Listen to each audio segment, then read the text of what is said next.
দেখে যাবো না ইনশাআল্লাহ। আমরা পৃথিবী থেকে মাথা উঁচু করেই যাবো ইনশাআল্লাহ। মুসলিমদের হাতেই বিশ্বের বিষয় লেখা আছে, আস্তে আস্তে বিশ্ব দিকে যাবে, এটা তো ওদেরকে জানতে হবে। আমরা ওদেরকে জানাচ্ছি মাত্র। তো নাশ থেকে বের হবে শয়তানের শিং, এটা বলা হয়েছে। যাই হোক, এখন ঈসা ইবনে মারইয়াম আসবেন এই সিরিয়ার দামেস্ক, চুল দিয়ে টপ টপ করে পানি পড়তে থাকবে, মুক্তা ঝরছে এরকম পানি।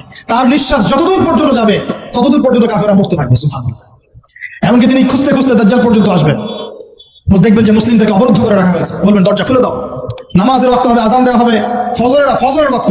ভাই আমরা যদি ফজর মিস করি, আমরা আসলে ওই বাহিনীতে যোগ দিতে পারবো না, বেঁচে থাকলেও জানি না আমরা অত বছর থাকবো কিনা পৃথিবীতে, আল্লাহ ভালো জানেন, এটা আমরা জানি না।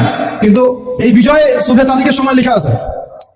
আজান হয়ে যাবে, ইমামুল মাহদি তাকে বলবেন ইমামতি করুন আপনি। ঈসা ইবনে মারইয়াম বলবেন না, এই উম্মতের জন্য ইমামতির অধিকার দেওয়া হয়েছে। বলেন সুবহানাল্লাহ। তিনি ইমামতি করবেন না, বরং মুক্তাদি হবেন, দরজা খুলে দাও, নামাজ শেষে দরজা খুলে দেওয়া হবে, দাজ্জালকে খুঁজতে